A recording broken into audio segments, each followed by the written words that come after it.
Yeah, hello and welcome to the first Futbolgrad Network YouTube channel episode. And we got some really exciting topics today to discuss.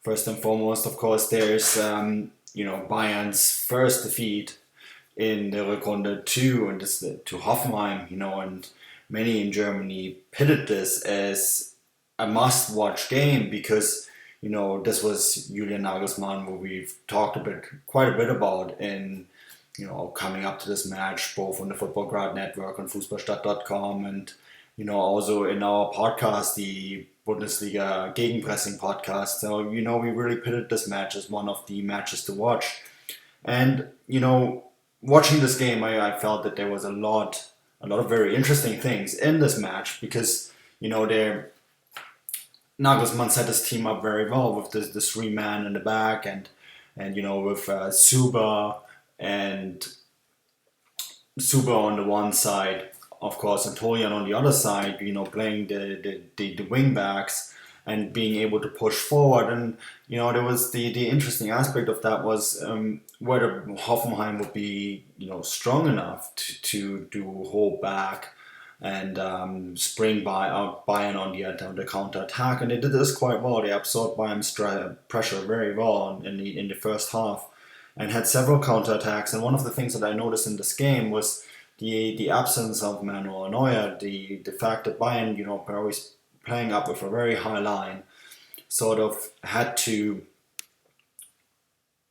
usually rely on Manuel Neuer catching any kind of ball that goes over that line. And Sven Ulreich really is not the keeper. He likes to hang back, and that created a lot of problems for Bayern München in the first half. And it was very interesting to watch it unfold. Ultimately, it was Sven Ulreich would play a big role in Hoffenheim's goal, and Hoffenheim scored with a fantastic strike by Andrej Kramaric, but Sven Ulreich got his hand on the ball, and that meant everyone who has played goalkeeper knows that if you get your hand on the ball, that's supposed to be a shot stopped. So it was maybe one that Manuel Neuer would have saved, but Hoffenheim took the lead and was able to win the match in the second half, mostly because they were really able to hold back. But what's really interesting is that despite all the superior talent that Bayern had, they were able to hold back, stop any kind of pressure that was Hoffenheim tried to get on them on the counterattack, but Bayern was supposed to really contain them. But at the same time, they were not able to break through that three-man defense. And it was fascinating to see how, despite this overwhelming pressure that Bayern had, that they were not able to get through, find a way to score. And that is really something to be said about Julian Nagelsmann's defense and the way he set it up with this three man in the back and how they really contained it. And I think ultimately, although, Bayern were better in the second half and had the vast majority of the play, Nagelsmann's setup worked and that he contained it. And I thought it sets it up really nicely because, of course, now Germany, the Klassiker on the weekend, Bayern against Dortmund, always a game that's, captures the masses in Germany. And with a little luck, although I don't really personally believe it, there's a chance that Bayern could lose two games in a row and then we'd be within 7 points. It's a far stretch of the imagination to think that there's any way that teams could creep into the title race. But maybe there is just going to be a 7 point gap between Bayern and the teams following, and give a little bit of excitement to the last few matches. But I want to leave Germany alone from now because as the Russian Football Premier League moved to that, because this is of course the Futbolgrad Network, and our foundation as a homepage has been the Russian football, Eastern European, the post-Soviet space. I myself have wrote my PhD actually on the transition from from capitalism to communism, and so the Russian Football Premier League was the foundation stone of the Futbolgrad network. And so I want to take a look at the Russian Football Premier League because, the title race is shaping up there quite significantly. and Spartak is holding that lead. But it be going into this match day. It looked like that they could maybe, they call it the Fedun curse in Russia, because for many years Leonid Fedun has been the owner, and under his ownership the team has never ever won a championship, and it looks like they could do it this year, but they have two followers with CSKA and of course Zenit, and both those teams are now within 6 points, and it for some time it actually looked like that lead could shrink to just four, because Spartak were playing Orenburg on Monday, and it was a wild game, a really wild game. Spartak went up by 2 goals, and it looked like the clear winner, but Orenburg rallied back and drew, and Spartak were just desperate to win this game. It would have, or defeat, or like a tie to Orenburg would have been horrible. But, it seemed like that was going to happen, and that Spartak would once again, squander a strong lead in the Russian Football Premier League. But they held on, they rallied, and last minute Quincy Promes strike actually gave them the win, and there were scenes in the stadium that make them look like they were actually already won the championship. There were Spartak fans crying, there was a lot of emotion involved, and with only a few games left to go in the Russian Football Premier League, it looks like Spartak could actually hold on and win their first title under Leonid Fedun, which would be of course a magnificent achievement and would break the duck, and see Spartak be in the Champions League next year, which for a club of that size would be quite magnificent. And it's going to be something that we're really going to follow as the league ends its closing stages. And we have a very big podcast tomorrow morning with Andrew Flint, and we're going to have a new person. We don't want to reveal too much about this, but tune into our podcast, because we're going to talk. Spartak is going to be a major topic, and we're going to bring on a strong Spartak supporter who is going to tell us all about what a possible title could mean, for a team of Spartak's caliber.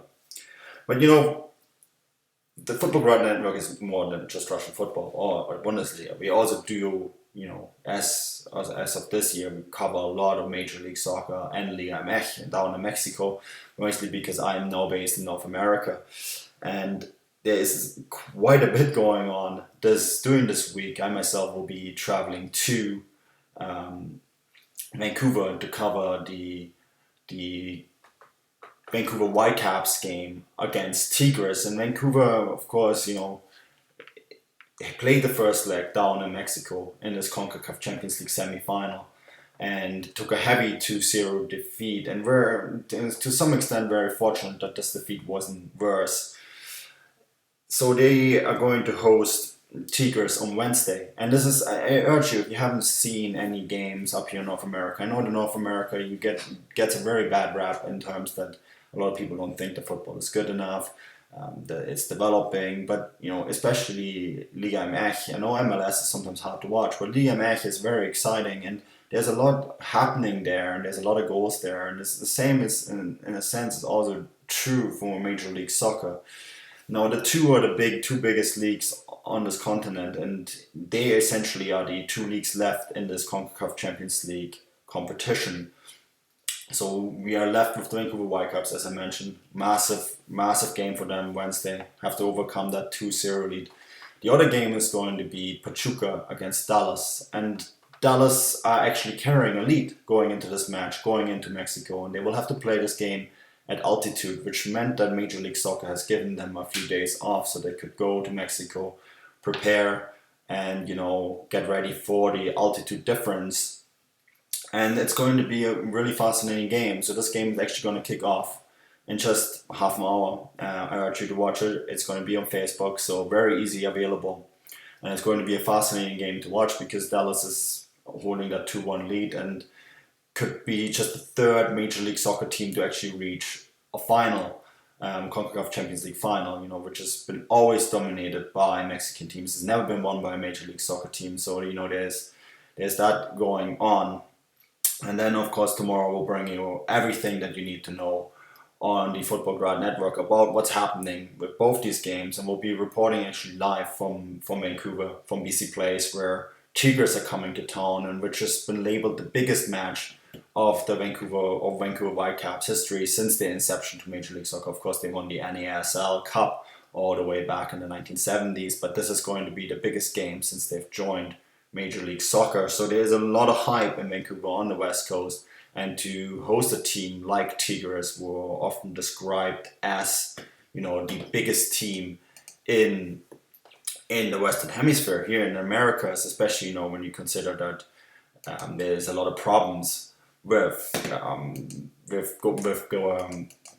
Argentina and Brazil, and Liga MX is now this by far the strongest competition in the Americas. So it's going to be a fascinating watch for Whitecaps fans to see this team come up here and to learn about how football is played in Mexico, and good thing for development. But there's also a lot of excitement about the Whitecaps team in general because of the signing of Freddie Montero and the young star Alphonso Davis, 16 years old. Could be the biggest talent that Canadian football has ever produced. So that is another reason to tune in. Now, speaking about all of that, there has been a big rumor today that's going to be the final topic of this first episode, and that is the potential signing of Zlatan Ibrahimovic, by the LA Galaxy. Now, this rumor broke today, and it was first broadcasted by Fox Deportes, and they basically confirmed that they put a picture out there, and it said it was basically a done deal. Now, I'm hesitant to call it anything but a done deal. I have some sources in LA and have been able to follow what's been happening down there, and the general consensus is where there is smoke, there is fire. LA definitely wants to sign him. LA wants to bring in a player like Zlatan Ibrahimovic. They are the Galaxy, they're the Galacticos of Major League Soccer. And the matter of fact is that Zlatan Ibrahimovic is going to be a free agent at the end of this season. So there is a chance that he could come over here and play his final 1 or 2 years in Major League Soccer for the Los Angeles Galaxy. But, and there's a major but, this is going to be an expensive signing. LA Galaxy have 3 designated players, which is going to make it very hard for them to find a cap room to sign someone like him. So, this will be more or less determined actually whether on Major League Soccer, and we all know Major League Soccer likes to make exceptions for when it comes to superstar signings. We saw that with Clint Dempsey when he went to Seattle a few years ago, and we'll likely see that with Zlatan Ibrahimovic when he comes over here. I mean, this could be very well the next David Beckham rule. It could be the Zlatan rule, which basically would allow teams to have more flexibility in salary cap, or maybe abolish salary cap altogether. So this is a very interesting story to follow, and we're gonna try to do our best as at the Futbolgrad network to talk about all the people that we have in our network.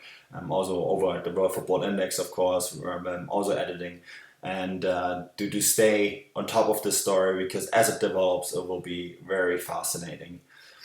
Anyways, this is really quickly it from our first episode, first time I've ever done this streaming, so I hope you enjoyed my little tidbits. And we're going to try to do this on a more regular basis to bring you all the latest, my analysis from the world of football, everything that's going on in the Futbolgrad network, no matter if it's Eastern Europe, Germany, or what's happening over here, in North, Central, and South America. Well, I hope you enjoyed the show. Go check us out at Futbolgrad Live is our Twitter. And you can find us on Facebook. Of course, all these 3 pages have their individual Facebook pages. And you can find me personally at Homo Sovieticus. And feel free to send us any kind of messages, questions, everything you feel like. Be more than happy to answer them, address them here on the show. And thank you very much for watching.